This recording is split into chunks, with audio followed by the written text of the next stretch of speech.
tuloy pa rin tayo dito sa Taong Bahay at kasama nga natin si Mr. Benchito Tampon Jr. or si June. Siya ay isang batang-batang malamang youth entrepreneur who specializes in digital marketing. O bago tayo magsimula din sa ating 3 topics ng Mami Mabel, kwentuhan mo muna kami, ano ba yung digital marketing? Okay, ang digital marketing is mostly po, we help clients or companies to promote their products or services online.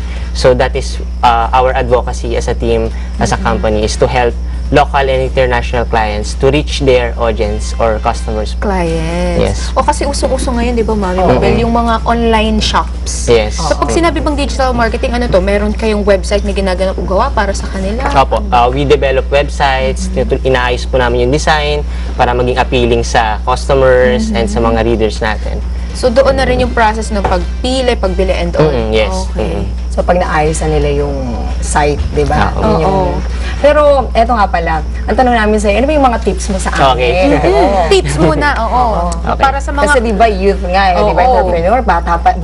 Ilang taong ka na? 22 po. O, 22. batang-bata nga. Oo. Okay, so first po, sa lahat po ng mga gustong magnegosyo, whether you are 18 years old, 20 years old, or even 25, kasi medyo bata pa naman Kung di tayo pasok young at heart sa pa po. youth. Okay. Okay, number 1 po importante is to identify your abilities. Okay, ano ba yung mga kakayahan na meron ka? Sabi nga sa isang quote, no, make your passion be your profession. So, ibig sabihin ko, ano yung lagi mong ginagawa, the habits, or even the things that you are doing that you love to do, magsisimula ka doon. Okay? Okay, so number 1 is Identify abilities. your ability. So, Yes. napaka-importante talaga nun, Mami, no, na at least kung ano yung gustong-gusto mong ginagawa at mapagkakakitaan O, kasi ka pa. bukod doon mo may ilalabas lahat ang talents mo eh. Di ba? At saka yung ability mo talagang pagbubuhusan mo ng panahon. Kasi syempre, masaya ka sa ginagawa mo. Ayun. Ano naman yung second? The second is gain knowledge. Marami po kasing entrepreneurs, inisip nila, mahirap to, madali to, pero sa totoo lang, parehas po siyang mahirap at parehas siyang madali. Kaya inuna ko po yung abilities kasi mas magandang ginagawa mo siya and every time na ginagawa mo, mas dumadali. And yung hirap po is mawawala every time that you gain knowledge from things, let's say sa ating mga mentors, sa book, reading books, and as well as attending seminars. So mas maganda po talaga, we keep on learning new things kasi doon po tayo matututo, doon po natin malalaman ano ba yung mga effective strategies, effective marketing methods para mas madaling ma-promote yung product or service. Naalala ka bigla, Mami Mabel, na yung parang halimbawa, ikaw mahilig ka sa perfume. So, pinag-aralan mo talaga kung paano ang gumawa ng perfume, di ba? Pinag-aralan ko yun. Matanda ako ng seminar, gano'n. Katulad din niya, So, identify your ability and then gain knowledge. Oo. Tsaka kasi yun ang inisip ko, pagkakakitaan pwede ito. Di ba? Ganun din sa kanya, di ba? Yes po. Ayun. At Yung ang pangatlo. Pangatlong huli, siguro ito not the best, pero ito pinaka-importante is, number 3 is to understand your market. Okay, you have the abilities, you already know kung ano yung gagawin mo. Then, next is, ano ba yung trending sa market? Ano ba yung madalas na binibili? Ano ba yung madalas na ginagawa? Let's say, for example, ngayon po, nauso yung tinatawag natin online shopping.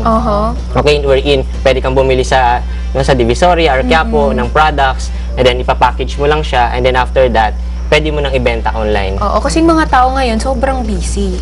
So they don't have time to go out. So parang napaka-accessible nung online ka lang, di ba, Mami? Oo, tapos order na lang, tapos direct de-deliver na sa'yo. Yes naman po, kung di naman products or maaaring sabihin mo service, meron din po tayong mga tutorial service. Okay, may mga bata, elementary, high school na gustong matuto. Let's say sabihin natin sa isang subject, sa math.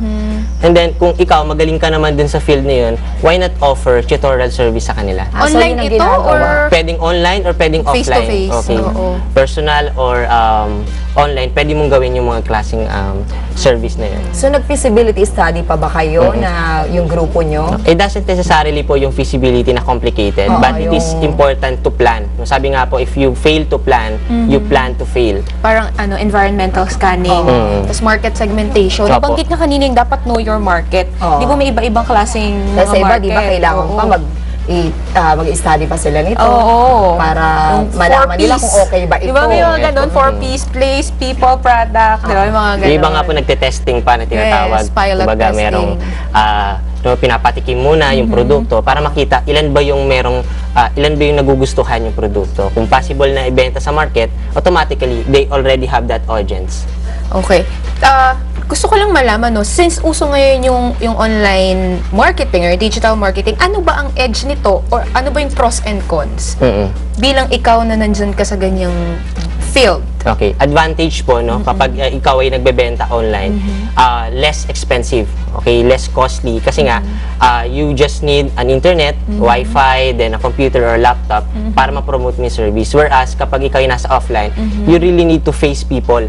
Personal mo silang imi-meet, personal mo sila talagang kakausapin, and it will take, syempre sabihin natin, transportation, diba, kakausapin mo sila, pagkain, and that's one thing, no, yung advantage na mas mura siya compare kapag ginawa mo siya offline. Okay. Tsaka din time, mas marami ka pang masasave, di ba? Oo, ayun. Any other advice or mga tips na pwede mong ibigay sa ating mga kabataan na nanonood ngayon, June? I guess yung ang pinaka-importante po yung work ethics na tinatawag natin. No? Marami po kasi sa atin na parang inisip nila, ay, madali lang magnegosyo kasi nagawa ni Neto, ni Kuya, ni friend. No, but it is important na merong work ethics na tinatawag. No, pag sinabi po nating work ethics, ito yung attitude na meron tayo. No, let's say, number one, discipline. Kailangan disiplinado ka. True. You're really disciplined enough na gawin yung mga bagay-bagay na hindi ka nalilate, no, you go on time, you meet with client. And second is yung tinatawag nating yung determination po natin, okay? Kasi ang negosyo po, ang business, ups and downs po yan eh. Okay, na minsan nasa taas ka, minsan nasa baba ka. And when you are determined to do things, even though challenges will come, eventually natututunan mo sila and mistakes will come, no, failures will come, but eventually dahil lagi mo siyang ginagawa and meron kang determination sa puso mo, unti-unti nakakaya mo gawin yung mga bagay. Perseverance, kumbaga, yes. Nakaka-inspire naman to si no?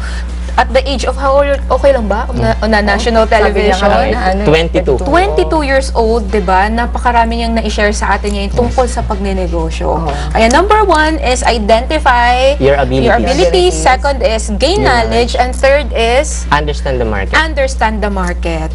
Thank you very much, Thank you po. Junes, for being here today. Baka may Yes. mga gusto kang batiin or i-promote. Okay.